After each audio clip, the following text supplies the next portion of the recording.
देखो भाई, आज हमारा टॉपिक क्या है? Worksheet for class 10।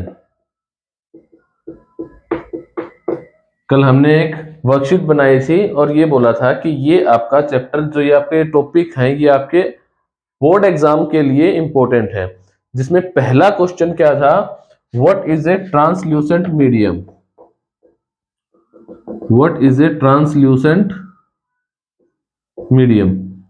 अच्छा भाई, ये वर्कशीट आपको कहाँ मिल जाएगी? तो ये वर्कशीट आपको चैनल के पेज पे पोस्ट पे मिलेगी। ठीक है। अच्छा भाई, इसके अंदर एक वर्ड आया है मीडियम, ट्रांसल्यूसेंट मीडियम। तो पहले मीडियम क्या होता है? ओके। जो ये क्वेश्चन है, ये आपके कौन से चैप्टर से रिलेटेड है? Light, reflection and refraction. Reflection and refraction. ठीक है भाई। इस चैप्टर से रिलेटेड है। अच्छा, लाइट क्या करती है? लाइट एक मीडियम में से चल के आती है। जैसे ये सन है, यहां से लाइट आई, बीच में क्या है? स्पेस है। और ये हमारी अर्थ है, यहां पे चल के आई। बीच में जो जगह है जहां से लाइट चल के आ रही है, इसको हम क्या बोलेंगे? मीडियम। ये तो मैक्रोस्कोपिक व्यू हो गया। अगर हम छोटे लेवल पे देखें, हम अर्थ पे हैं, एक हमने लाइट रखी, जैसे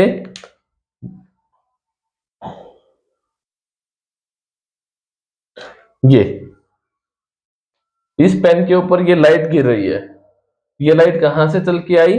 इस एरिया में से चल के आई और इस पे गिरी। क्या इन दोनों के बीच में कुछ है? Air molecules. तो एयर क्या है इसके बीच में? एयर एक मीडियम है। ठीक है। मींस मीडियम क्या होता है? Medium is the space which allow light to pass through itself. Medium क्या है? स्पेस है या कुछ भी चीज जो अपने अंदर से लाइट को पास होने देती है, उसको मीडियम बोलते हैं। अब ये मीडियम कितने तरह का होता है? तो आंसर है, ये मीडियम ट्रांसपेरेंट होता है, ट्रांसल्यूसेंट होता है, ओपेक होता है। ओपेक क्या होता है? कि अपने अंदर से लाइट को पास नहीं होने देता। सेकंड, ट्रांसपेरेंट क्या होता है? जो अपने अंदर से लाइट को अच्छे से पास होने देता है। ट्रांसल्यूसेंट बच गया। हमारा क्वेश्चन क्या था? What is a translucent medium? जो अपने अंदर से लाइट को पास तो होने दे, बट पार्शियली। अच्छे से जाएगी तो हमको क्लियर दिखाई देगा, नहीं जाएगी तो हमको दिखाई नहीं देगा। ट्रांसल्यूसेंट में क्या होता है? हमको दिखता तो है, बट कैसा दिखता है? ब्लर। और ये चीज आपने कहाँ देखी होगी? मान लिया आप स्कूल में हो, कॉलेज में हो, घर में हो। घर में क्या होता है? कॉलेज में, स्कूल में क्या होता है? ग्लास होता है। आपको ये दिखता है इस ग्लास के पीछे कुछ हलचल हो रही है, मूवमेंट हो रही है, बट आपको ये नहीं दिखता है कि वहां पे है कौन। लाइट पास हो रही है, पीछे का थोड़ा थोड़ा दिख रहा है, कैसा? ब्लर। उस तरह के मीडियम को क्या बोलते हैं? Translucent medium. ठीक है भाई, नोट कर लो। अगर एग्जाम में आता है तो लिखना क्या है? Translucent medium is a medium which allow light to pass through itself partially. Partially pass होने के लिए अलाउ करता है। हमारा सेकंड क्वेश्चन क्या था? What is the angle of incidence and angle of refraction? Angle of incidence and angle of reflection. Angle of reflection, इसको आप बोल सकते हैं एंगल ऑफ रिफ्रैक्शन। अच्छा भाई, मैंने दोनों को अलग अलग लिखा है, क्या दोनों का मतलब सेम है? नहीं, क्योंकि ये दोनों प्रोसेस डिफरेंट डिफरेंट है। ये हमारे पास क्या है? एक इंटरफेस है या एक ऑब्जेक्ट लगा लो, मिरर लगा लो। लाइट यहां से आई, इस पे स्ट्राइक करती है और यहीं पे वापस चली गई। इसके नीचे क्या है? वाटर। और ऊपर क्या है? एयर। लाइट एयर में से आई और एयर में ही चली गई। से जब लाइट एक मीडियम में से आती है और आफ्टर स्ट्राइकिंग समथिंग उसी मीडियम में वापस चली जाती है, तो इसको बोलते हैं रिफ्लेक्शन। अगर लाइट एक मीडियम में से आती है और दूसरे मीडियम में होके आगे निकलती है, तो उसको क्या बोलते हैं? रिफ्रैक्शन। कॉन्सेप्ट समझ में आया है कि रिफ्लेक्शन और रिफ्रैक्शन में क्या होता है?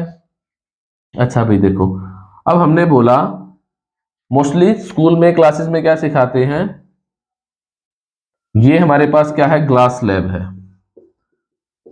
ठीक है, कांच की है, इसके ऊपर से लाइट ऐसे गिरी, इस लाइट को ऐसे सीधा जाना था, बट एक इंटरफेस आ गया तो ये लाइट ऐसे बेंड कर गई और यहां से बाहर निकली, ठीक है भाई। अब ये लाइट क्या की, बेंड की, तो इसको हमने बोला कि ये प्रोसेस कैसा है, रिफ्रैक्शन। इसका एक और एग्जांपल देखो क्या होगा, सेम ग्लास स्लैब ली हमने, बट लाइट जब यहां पे एक एंगल से आ रही थी, अब लाइट को हमने ऐसे सीधा नीचे गिराया, लाइट एयर में से आई, ग्लास में गई और आगे निकल गई। क्या ये रिफ्रैक्शन है, रिफ्लेक्शन है, क्या है ये बताओ। इसको आप बोलोगे क्लियरली रिफ्रैक्शन है, क्यों, क्योंकि लाइट बेंड हो गई, बट इसमें लाइट बेंड नहीं हुई। अब ये रिफ्रैक्शन है या नहीं है, क्वेश्चन समझ में आया। तो देखो रिफ्रैक्शन कब होता है, when two mediums are involved, दो या दो से ज्यादा मीडियम इन्वॉल्व होते हैं, ये एयर है ये ग्लास है, तो रिफ्रैक्शन होता है। जब एक अकेला मीडियम रहता है तब क्या रहता है, रिफ्लेक्शन होता है। जैसे लाइट यहां से आई, स्ट्राइक करके इसी में चली गई, इसके नीचे लाइट नहीं गई, तो ये क्या हो गया, रिफ्लेक्शन। जब लाइट आई, मीडियम से स्ट्राइक की और दूसरे मीडियम में चली गई, तो क्या होगा, रिफ्रैक्शन होगा।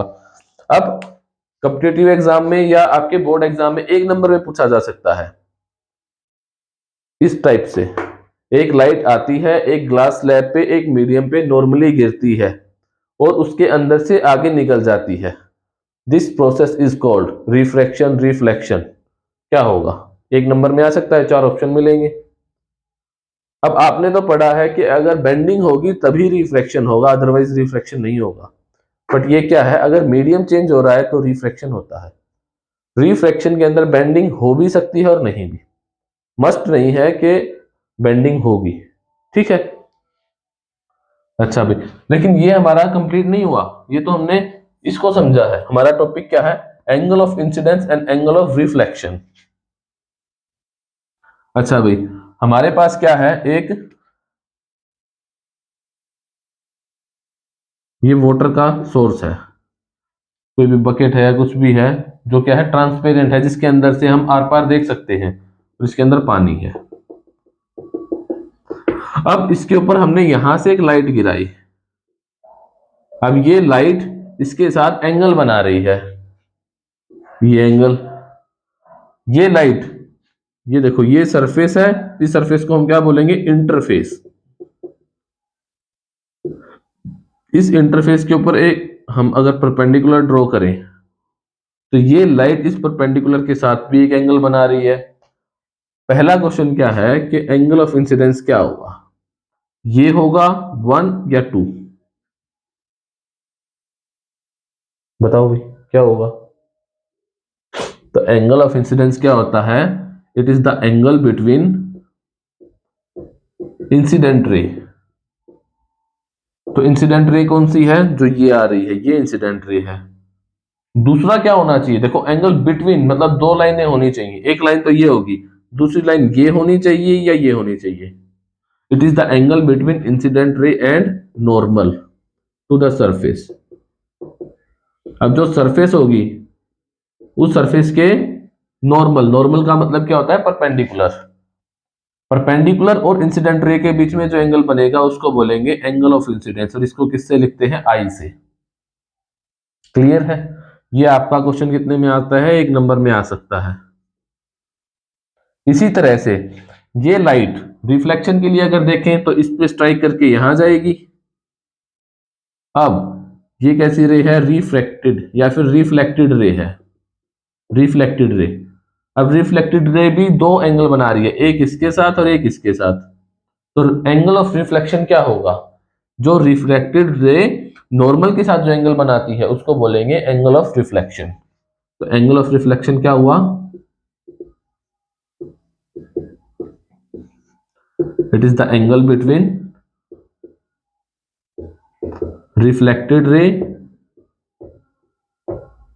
And normal to the surface, ठीक है भाई। ये पूरा क्वेश्चन भी आ सकता है, डिफाइन दोनों एंगल, या फिर एक एक भी पूछा जा सकता है एक नंबर में। क्लियर है? इन केस ऑफ मिरर, और वो मिरर कैसा हो, आइदर प्लेन मिरर और स्फेरिकल, चाहे सिलेंड्रिकल हो, कैसा भी मिरर हो, इसके अंदर एक चीज सेम रहती है, वो क्या, angle of incidence is equal to angle of reflection. ये आर कौन सा है, एंगल ऑफ रिफ्लेक्शन, ये याद रखना भाई। अब ये क्वेश्चन भी आपका एक नंबर में आ सकता है, एग्जामिनर कोई कुछ भी सेट कर सकता है जो पेपर सेट करेगा, तो ये भी आपका इंपॉर्टेंट है। कंसेप्ट क्लियर है? अच्छा भाई, अब इसके अंदर क्या है, नेक्स्ट क्वेश्चन क्या होगा हमारा, चलो ये तो हमने रिफ्लेक्शन किया, अगर आपसे पूछा जाए एंगल ऑफ रिफ्रैक्शन क्या होगा, अगर लाइट इसके अंदर गई और बेंड होके आगे निकल गई, तो ये नॉर्मल के साथ, ये कैसी रे है, रिफ्रैक्टेड रे, और ये नॉर्मल के साथ जो एंगल बनाएगी इसको एंगल ऑफ रिफ्रैक्शन बोलेंगे। डेफिनेशन सेम आ जाएगी, रिफ्लेक्शन की जगह क्या आ जाएगा, रिफ्रैक्शन। और ये जरूरी नहीं है इस केस में, रिफ्रैक्शन के केस में एंगल ऑफ रिफ्लेक्शन और एंगल ऑफ इंसिडेंस सेम रहेगा, but angle of refraction different होता है। ठीक है भाई। अब नेक्स्ट क्वेश्चन क्या था, जब दो प्लेन मिरर इंक्लाइन करे तो नंबर ऑफ इमेजेस के लिए फॉर्मूला क्या बनेगा। जैसे कि देखो, आपने घर में देखा होगा, आपकी जो ड्रेसिंग टेबल है या घर में जो मिरर है, मान लिया ये मिरर है और आप इसके सामने खड़े हो, ठीक है, इसकी आपको कितनी इमेज दिखाई देती है, इसके अंदर आपको आपकी एक इमेज दिखाई देती है। ठीक है, अगर हम क्या करें, हम एक मिरर को दूसरे मिरर के साथ अटैच कर दें या इंक्लाइन कर दें एट एन एंगल थीटा, और इसके बीच में हम किसी को खड़ा करें, तो उसकी कितनी इमेजेस दिखेंगी, इसका फॉर्मूला क्या होगा। क्वेश्चन समझ में आया? दो प्लेन मिरर हैं, mirror number 1 and mirror number 2, दोनों को इंक्लाइन कर दिया एक एंगल थीटा पे। अब नंबर ऑफ इमेजेस क्या बनेंगी, तो नंबर ऑफ इमेजेस के लिए फॉर्मूला होता है 360 डिग्री बाय थीटा, जो ये थीटा है। अगर ये वैल्यू इवन आती है, मतलब अगर मान लिया ये थीटा 90 डिग्री है, तो 4 आ गया आंसर, 4 कैसा है, इवन है, तो हमारा फॉर्मूला क्या बनेगा, 360 degree by theta -1 number of images. और अगर ये ओड आता है 360 डिग्री बाय,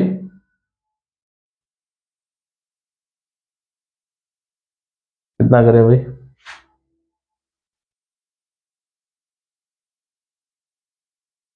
अगर हम 30 करते हैं 45,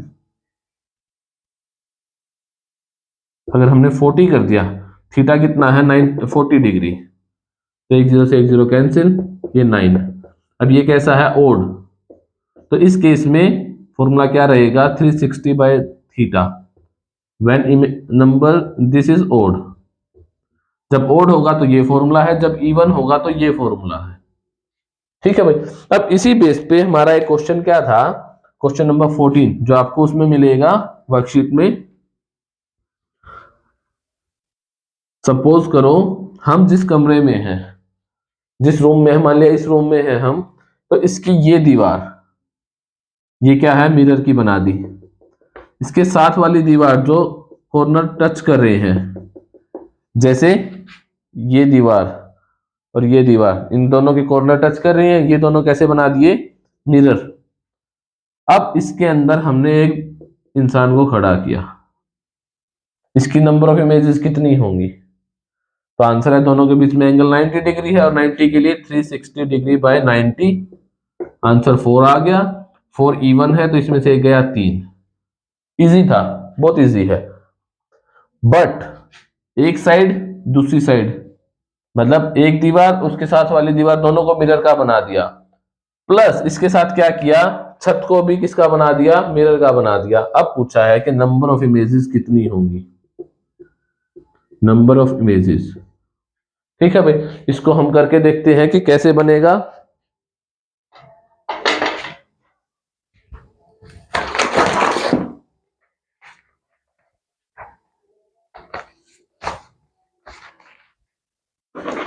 देखो भाई, ये मान लिया हमारे पास एक रूम है, ये इसकी एक दीवार है, ये वाली, ये इसकी एक दीवार है, ये इसकी दूसरी दीवार है। देखो, ये एक दीवार हो गई, ये इसकी दूसरी दीवार हो गई। इन दोनों को हमने बना दिया मिरर का। तीसरा, इसके पीछे हमने एक और रख दिया, ये छत और बना दी मिरर की। अगर हम इसको ऐसे रखते हैं, ये दोनों के बीच में एंगल कितना, 90 डिग्री, और छत में भी कितना है, 90 डिग्री। तीनों में कितना हो गया, 90 डिग्री, और 90 डिग्री के लिए एंगल कितना है, सॉरी इमेज कितनी है, 3। अब आपसे पूछा गया है, अगर इसके बीच में यहां हम कोई ऑब्जेक्ट रखें तो नंबर ऑफ इमेजेस कितनी होंगी। क्वेश्चन समझ में आ गया? अच्छा भाई, ये देखो, जब 90 डिग्री का एंगल है तब इमेज कितनी बन रही है, 3। अभी हमने एक क्वेश्चन किया था, ये हमारे घर में एक मिरर है और इसके सामने हम खड़े हैं, तो एक मिरर के सामने कितनी इमेज बनेगी, एक इमेज बनेगी। ये हमारा पूरा क्या हो गया, कॉम्बिनेशन। इस कॉम्बिनेशन के लिए इमेज कितनी बन रही है, 3। अब हमने क्या किया, इन तीनों को, जब ये तीनों इमेज बन गई तब हमने छत भी किसकी बना दी, मिरर की। अब वो तीनों इमेज जो है वो छत वाले के लिए क्या बनेगी, ऑब्जेक्ट का काम करेंगी। एक ऑब्जेक्ट के लिए एक इमेज, दो ऑब्जेक्ट के लिए दो इमेज, तीन के लिए तीन। तो जो ये 3 इमेज बनी है इन दोनों के लिए, वो तीनों छत के लिए ऑब्जेक्ट का काम करेंगी। मीन्स 3 इमेज और बना दी, तो टोटल इमेज कितनी हो गई, 3 और 3 6। बट जो ये ओरिजिनल है, ये भी तो छत के लिए ऑब्जेक्ट का काम करेगा, एक इमेज इसकी बनेगी। तो total number of image 3 + 3 + 1, 7 images. ठीक है भाई, बेसिक फॉर्मूला क्या था, number of images is equals to 360 degree by theta -1 if और सॉरी इवन। ठीक है, और ये क्वेश्चन आपका किस में आया हुआ है, एनटीएससी में। एनटीएससी की फुल फॉर्म क्या है, नेशनल टैलेंट सर्च एग्जामिनेशन, और ये 9th-10th में होता है। ठीक है भाई, इसके अंदर ये आपका क्वेश्चन आया हुआ है 10th क्लास का। क्लियर है? अच्छा भाई, इसके ऊपर नेक्स्ट हमारा क्वेश्चन क्या था, डिफाइन अपर्चर। अब अपर्चर क्या होता है, इसको समझते हैं। अभी हमने क्या पढ़ा, मिरर। मिरर कैसे बनता है ये बताओ भाई। तो आंसर है, जैसे हमारे घर में ग्लास होता है, जैसे कांच का गिलास है या कुछ भी है, अगर उसके पीछे की सरफेस को हम पॉलिश कर देते हैं तो ये क्या बन गया, मिरर बन गया। अब ये मिरर कैसा है, प्लेन। अगर हम क्या करें, एक स्फीयर ले लें, यहां सर इस तरह से ले लें, और इसके इस हिस्से को पॉलिश कर दें, तो ये कैसा मिरर बन गया, स्फेरिकल मिरर। अच्छा भाई, स्फेरिकल मिरर दो तरह का होता है, concave mirror and convex mirror.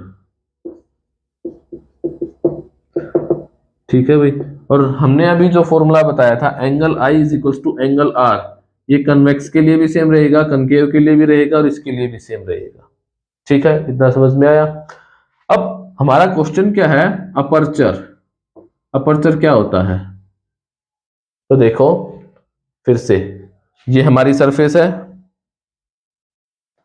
ये लाइट मैंने ऐसे रखी, इस लाइट के सामने इतना हिस्सा एक्सपोज हुआ, इस लाइट के सामने इतना हिस्सा एक्सपोज हुआ, मतलब लाइट के सामने जितना हिस्सा एक्सपोज होता है उसको क्या बोलते हैं, अपर्चर।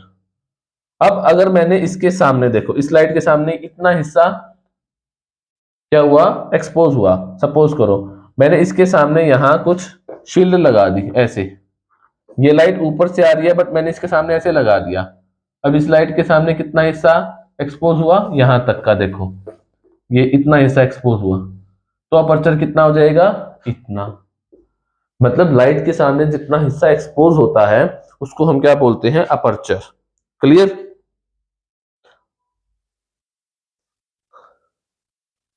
नेक्स्ट क्वेश्चन क्या था, to examine patient's organ a doctor uses dash mirror. अब मान लिया जैसे हम हॉस्पिटल में जाते हैं, हमारे दांत चेक करवाते हैं, डेंटिस्ट के पास जाते हैं, तो डेंटिस्ट क्या करता है, दांत के अंदर एक छोटा सा मिरर लगा के देखता है, क्योंकि सीधा तो हम देख नहीं सकते। उसको देखने के लिए डेंटिस्ट एक मिरर यूज करता है। वो मिरर कैसा होता है? Concave mirror. ठीक है, कनकेव मिरर क्या करता है? छोटी चीज को बड़ा करके दिखाता है। क्लियर है? अच्छा भाई, नेक्स्ट क्वेश्चन हमारा क्या था कि जो स्ट्रीट लैंप होते हैं या फिर जो हमारी गाड़ियों के अंदर रिफ्लेक्टर लगे हुए होते हैं, उसके अंदर कौन सा ग्लास होता है, कौन सा मिरर होता है? तो उसमें कॉन्वेक्स मिरर होता है। क्यों? क्योंकि ये क्या करता है? लाइट को डाइवर्स करता है। ठीक है भाई, ये हमारे क्वेश्चन हो गए। अब इसके बाद हमारा क्या क्वेश्चन था? Define angular magnification. अच्छा भाई, क्लास 10th के अंदर आपने क्वेश्चन पढ़ा है मैग्निफिकेशन क्या होता है, और मैग्निफिकेशन का फॉर्मूला आपने पढ़ा है m is equals to v by you.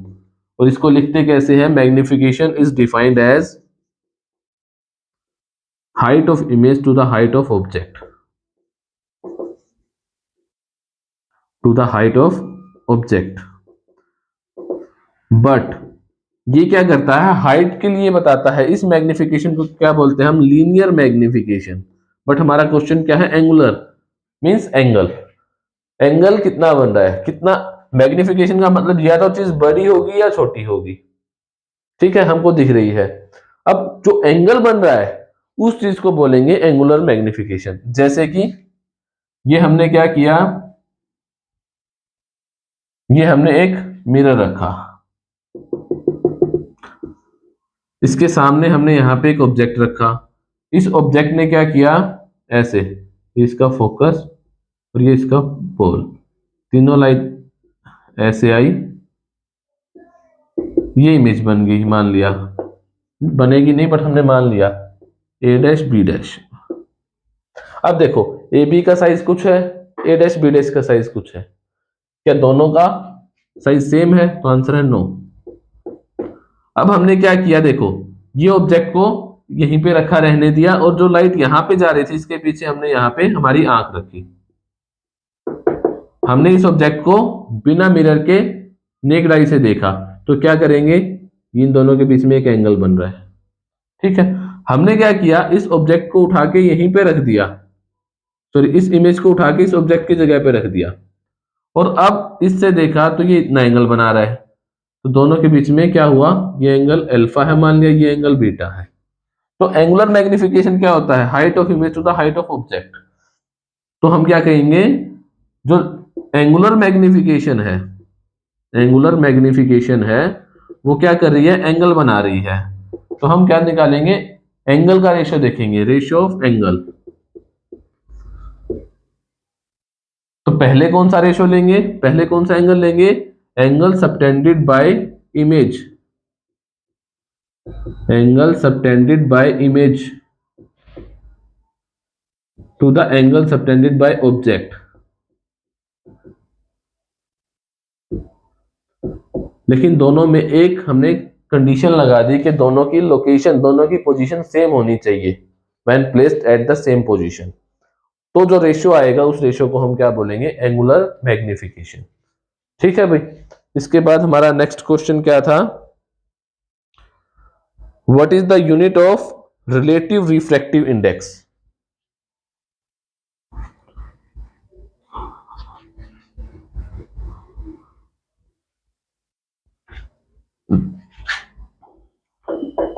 Unit of relative refractive index. अच्छा भाई, इसके अंदर ना तीन वर्ड यूज हुए हैं, पहला इंडेक्स, दूसरा रिफ्रैक्टिव, तीसरा रिलेटिव। तीनों को अलग अलग समझते हैं। इंडेक्स का मतलब क्या होता है? कंपैरिजन। किन किन के बीच में कंपैरिजन? तो कंपैरिजन बिटवीन सिमिलर क्वांटिटीज। एक ही चीज के बीच में हम कंपैरिजन कर रहे हैं अलग अलग। ठीक है, जैसे एक क्लास में 30 बच्चे हैं, 30 बच्चों में साइंस में किसके ज्यादा नंबर आए हैं, या फिर हर एक बच्चे का साइंस के पेपर का कंपैरिजन कर रहे हैं, उसको क्या हम बोलेंगे? इंडेक्स। रिफ्रैक्टिव क्या होता है? Refractive is taken for process refraction. और रिफ्रैक्शन का मतलब क्या था? लाइट बेंड करेगी, बेंडिंग ऑफ लाइट। तो रिलेटिव को छोड़ दो एक बार, पहले हम देखें कि रिफ्रैक्टिव इंडेक्स क्या होता है। रिफ्रैक्टिव इंडेक्स तो कंपैरिजन है बेंडिंग का, ठीक है। और ये बेंडिंग कहाँ होती है? मीडियम के अंदर। जब जो इंटरफेस आएगा उस इंटरफेस से कितना बेंड करेगी उसको हम बोलेंगे रिफ्रैक्टिव इंडेक्स। तो refractive index is the ability, क्योंकि देखो ये लाइट अगर यहां पे मान लिया हमने एक टॉर्च रखी और इस टॉर्च से लाइट निकल रही है, क्या ये लाइट हवा में बेंड करेगी? तो आंसर है नहीं करेगी। इसके सामने हमने कुछ रख दिया तो जैसे ही लाइट इस पे गिरेगी तो बेंड कर सकती है, फैल भी सकती है और पास भी जा सकती है। ये चीज समझ में आ रही है? तो हम क्या कर रहे हैं, बेंडिंग ऑफ लाइट देख रहे हैं। Refractive index is the ability of a medium to bend the light, कि कौन से मीडियम के अंदर लाइट कितना बेंड करेगी। अलग अलग मीडियम के अंदर हमने देखा, पहले हमने देखा पानी में कितनी बेंड कर रही है, फिर हमने देखा हनी में कितना कर रही है, केरोसिन ऑयल में, पेट्रोल में कितना बेंड कर रही है। उसका हमने एक वो बना लिया, कंपैरिजन कर लिया और उसको हमने बोला कि रिफ्रैक्टिव इंडेक्स है। Is it clear? अच्छा भाई, अगर हम रिफ्रैक्टिव इंडेक्स का सिंबल देखें तो वो क्या होता है, किसी बुक में ऐसे मिलता है म्यू, किसी बुक में ऐसे एन से मिलता है।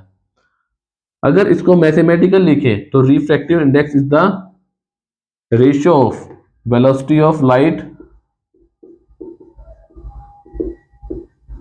इन free space to the velocity of light in a medium.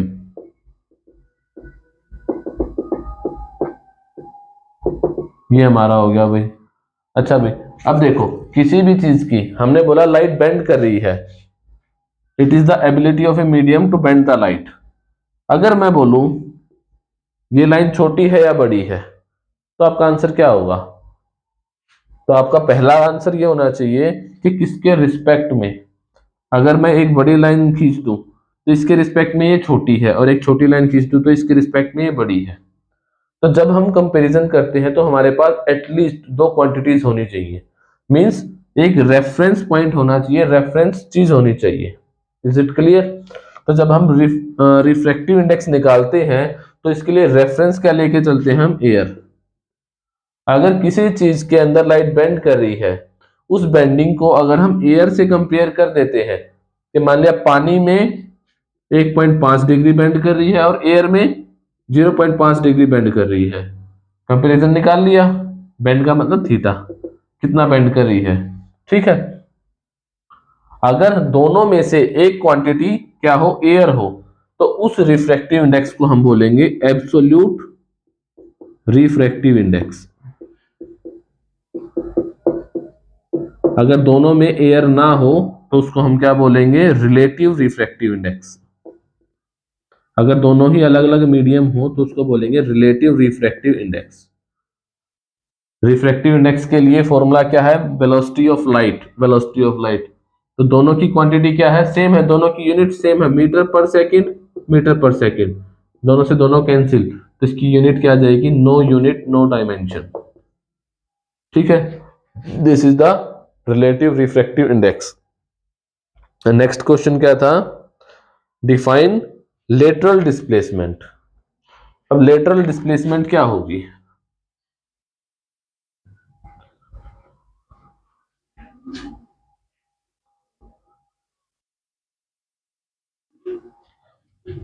Lateral displacement, इसको आप क्या बोल सकते हो? डिस्प्लेसमेंट की जगह आपको कहीं पे लेटरल शिफ्ट भी मिल सकता है, ठीक है। तो इससे कंफ्यूज मत होना।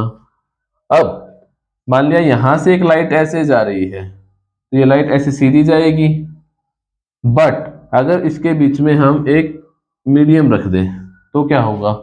जैसे ही लाइट, ये क्या है? वाटर है, और बाहर क्या है? एयर। मीडियम चेंज हुआ तो क्या होगा? बेंडिंग होगी। ये हमने एक परपेंडिकुलर ड्रॉ कर दिया। अब लाइट कहाँ जाएगी?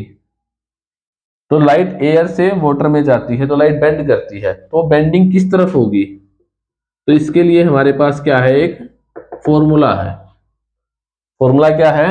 जब light rarer medium to denser medium जाती है, rarer medium to denser medium, तो कहां मुड़ती है?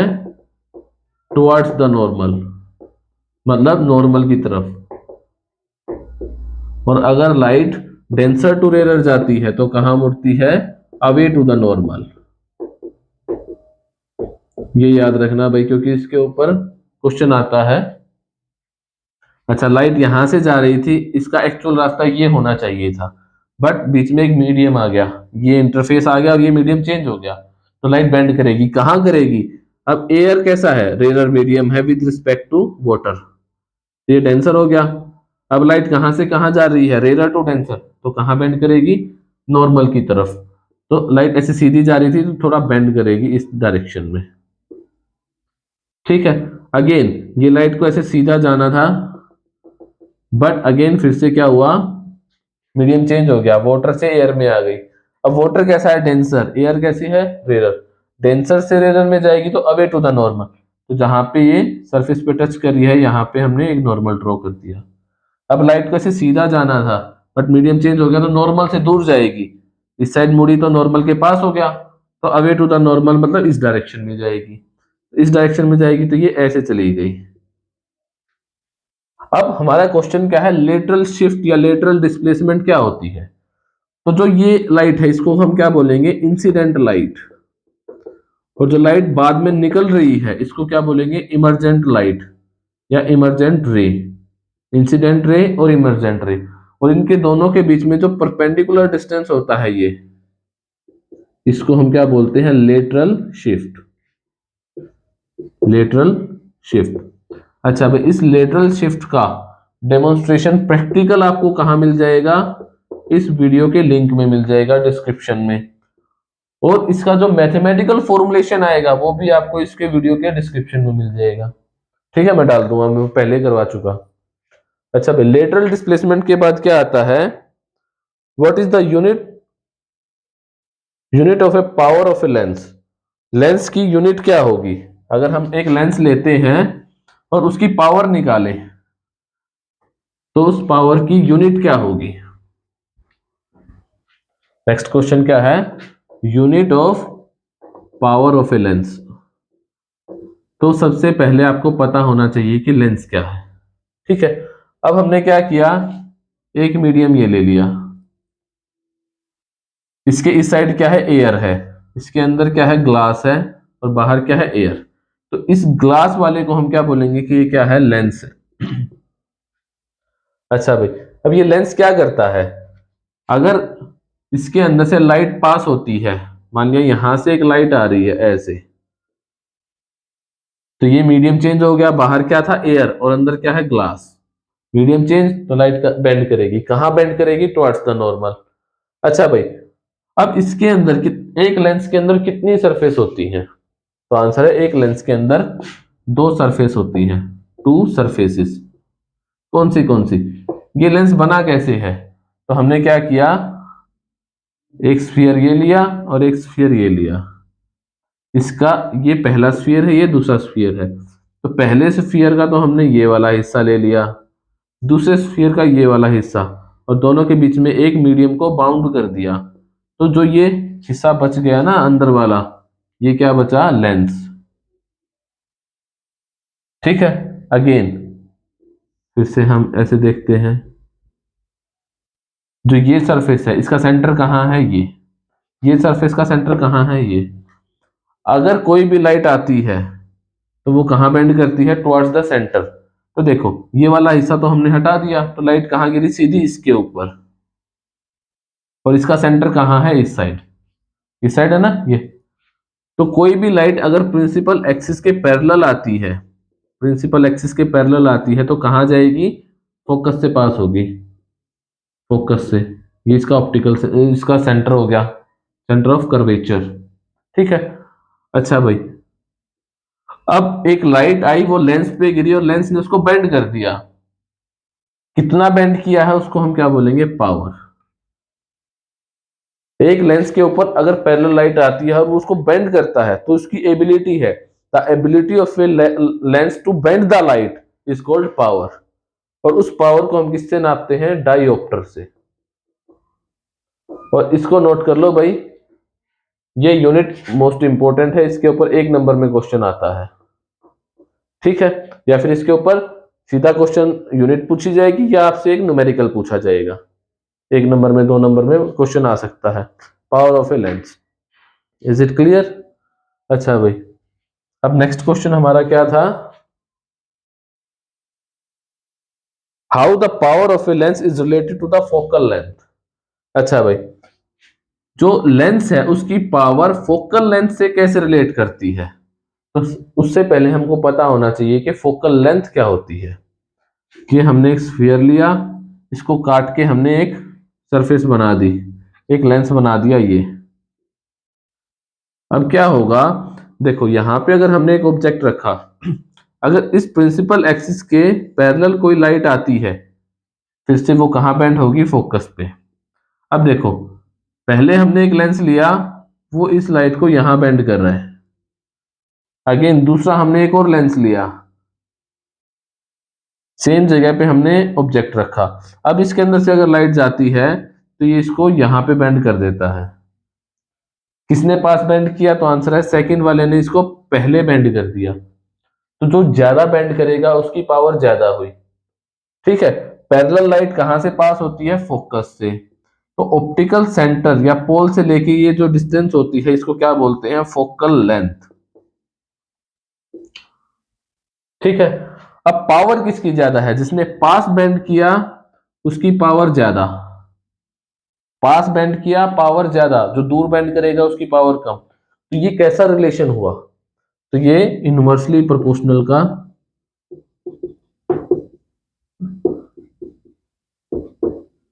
इनवर्सली प्रोपोर्शनल हुआ। इनवर्सली प्रोपोर्शनल में क्या होता है, एक चीज बढ़ती है तो दूसरी चीज कम होती है। अगर फोकल लेंथ बढ़ रही है तो पावर क्या हो रही है, कम हो रही है। तो फॉर्मूला कैसा बन गया, 1/f, और ये f क्या है, फोकल लेंथ। लेकिन बच्चे गलती कहां करते हैं, पावर और फोकल लेंथ तो लिख दिया, बट इसके आगे क्या लिखना है, इन मीटर्स। अगर फोकल लेंथ मीटर में है तो ये फॉर्मूला होगा, अगर फोकल लेंथ आपको सेंटीमीटर में गिवन है तो पावर किसके बराबर आ जाएगी, 100/f इन सेंटीमीटर। इस चीज का खास ध्यान रखना है भाई, क्योंकि जो न्यूमेरिकल आता है उसके अंदर फोकल लेंथ सेंटीमीटर में होती है, और हमसे पावर पूछ ली तो हम सीधा ये वाला फॉर्मूला लगाते हैं। लेकिन फॉर्मूला ये वाला लगेगा 100/f इन सेंटीमीटर, और पावर क्या इसमें आएगी, डायोप्टर में, ठीक है। इसके ऊपर एक क्वेश्चन भी पूछा गया है, क्वेश्चन क्या पूछा गया है, देखो,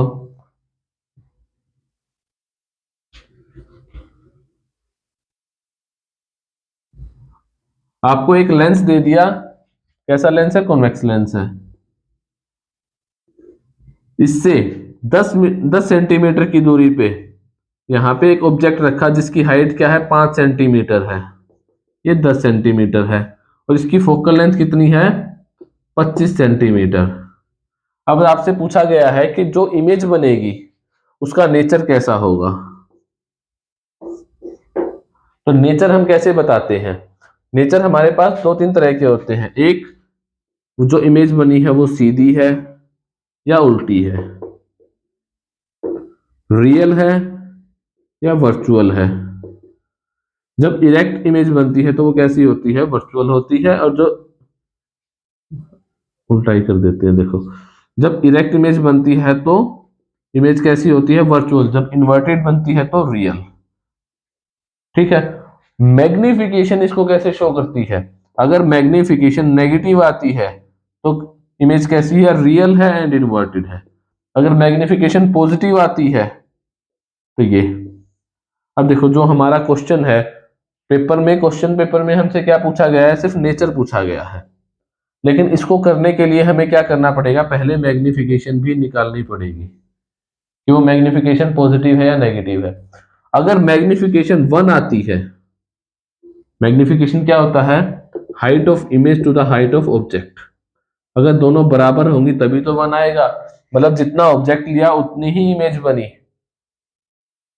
जितना ऑब्जेक्ट लिया उतनी ही इमेज बनी, तो मैग्निफिकेशन 1, तो इमेज कैसी होगी, इन्वर्टेड, ठीक है।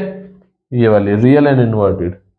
अब अगर मैग्निफिकेशन नेगेटिव आ गई तो क्या होगा, ये साइज बड़ा है और इमेज का साइज छोटा आ गया। वो सीधी भी बन सकती है और उल्टी भी बन सकती है। बन सकती है कि नहीं बन सकती, बताओ भाई। तो अगर छोटा आ गया तो इमेज रियल बनेगी। अगर मैग्निफिकेशन, अगर कोई इमेज सीधी बनती है तो वो साइज ऑफ ऑब्जेक्ट से बड़ी ही बनेगी, छोटी नहीं बनेगी। ठीक है। बड़ी इमेज के लिए क्या होता है, जो ऑप्टिकल सेंटर है और जो प्रिंसिपल फोकस होता है ऑब्जेक्ट, इन दोनों के बीच में होना चाहिए, तब हमें बड़े साइज की इमेज मिलती है। क्लियर है? ठीक है भाई। अब नेक्स्ट क्वेश्चन हमारा क्या था,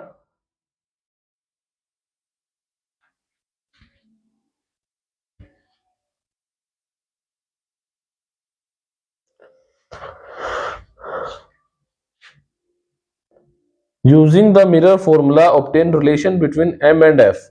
मैग्निफिकेशन और फोकल लेंथ के बीच में हमको रिलेशन बताना है by using mirror formula. Mirror formula, mirror formula क्या है, 1/f is equal to 1/v plus 1/u। ठीक है। और हमें मैग्निफिकेशन इसके अंदर इंट्रोड्यूस करनी है, तो मैग्निफिकेशन हम कैसे निकाल सकते हैं, तो मैग्निफिकेशन निकालने के लिए हम क्या करते हैं, हमारे पास फॉर्मूला है magnification is equal to v/u। Clear? तो हमने क्या किया, दोनों साइड v से मल्टीप्लाई कर दिया। 1/f को भी हमने v से मल्टीप्लाई कर दिया और इस साइड भी हमने इस पूरे को v से मल्टीप्लाई कर दिया। कोई फर्क पड़ेगा? तो आंसर कोई फर्क नहीं पड़ेगा। अब इसको हमने अंदर यूज कर लिया, v/f is equals to v/v plus v/u। इस v को हम अंदर ले गए, v/v से v/v कैंसिल, तो क्या बच गया, v/f is equals to 1 plus v/u को हम क्या लिख सकते हैं, m। Is it clear? तो इस m को यहीं पे रखा हमने, 1 को इस साइड ले आए, v/f माइनस 1। ये हमारी क्या बन गई, magnification. This is the relation between m and f।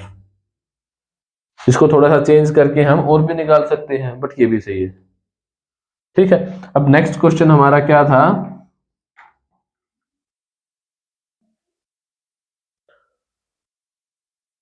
when someone says he is donating his eye, which part of the eye is to be donated। मतलब अगर कोई कहता है कि मैं अपनी आंख डोनेट कर रहा हूं, तो वो कौन सा पार्ट डोनेट करता है, तो आंसर है cornea. Cornea is to be donated. ठीक है। अब इसके बाद नेक्स्ट क्वेश्चन था, व्हाट इज ब्लाइंड स्पॉट। तो ब्लाइंड स्पॉट क्या होता है, जहां पे हमको दिखाई नहीं देता, हम देख रहे हैं बट हमको दिखाई नहीं दे रहा। You can find your blind spot yourself. आप अपना ब्लाइंड स्पॉट खुद निकाल सकते हो। कैसे? मान लिया आपने अपनी आंखें सीधी रखी और इसको साइड में ले लिया, इसको आगे ला रहे हो तो आपको दिख रहा है, जैसे इसको पीछे जाओगे आंखें सीधी रखो, जहां पे ये दिखना बंद हो गया वो आपका ब्लाइंड स्पॉट है। और अगर इसको डेफिनेशन की फॉर्म में लिखना है तो blind spot is the point in eye where light sensitivity is least. और अगर हम देखें तो विजन कितना होता है, 180 डिग्री। हमारी आंखें कितना देख सकती हैं, 180 डिग्री तक।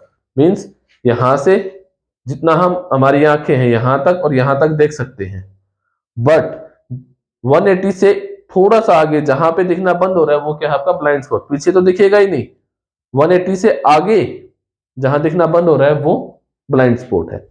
और इसी के अंदर एक क्या आता है, येलो स्पॉट। येलो स्पॉट पे क्या होता है, लाइट सेंसिटिविटी इज मैक्सिमम। ठीक है, बाकी सारा सेम है, ब्लाइंड स्पॉट, येलो स्पॉट। अच्छा भाई, इसके अंदर क्या आता है, व्हाट इज द, अच्छा इसमें है, व्हाट आर 5 डिफेक्ट्स इन आई।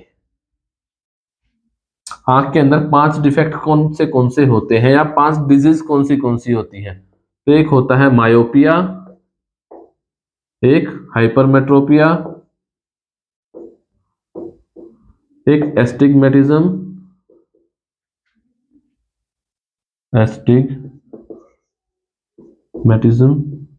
एक प्रिस्बायोपिया और एक कैटरेक्ट। कैटरेक्ट के अंदर क्या होता है, जो कॉर्निया होता है उसके आगे एक लेयर आ जाती है, जिससे क्या होता है, लेंस के अंदर लाइट नहीं जाती। जो आई लेंस होता है वो ट्रांसपेरेंट होता है, उसके आगे एक ओपेक लेयर आ जाती है, जैसे मकड़ी का जाला होता है वैसी एक लेयर आ जाती है, तो लाइट अंदर नहीं जा पाती। जब लाइट अंदर नहीं जाएगी तो हमको कुछ दिखाई नहीं देगा। और कैटरेक्ट के लिए हम क्या करते हैं, सर्जरी करवाते हैं। सर्जरी में क्या होता है, वो आगे जो लेयर आ गई ना, उस लेयर को हटा देते हैं, तो लाइट अंदर जाने लगी, सेंसिटिविटी आ गई, तो हमको दिखना स्टार्ट हो जाता है। ठीक है भाई, this is all about your light reflection and refraction. अब जो हमारी वर्कशीट बची थी उसके अंदर एक दो टॉपिक कौन से थे, रेजिस्टेंस के थे, करंट के थे, वो हम नेक्स्ट लेक्चर में करेंगे। Thank you.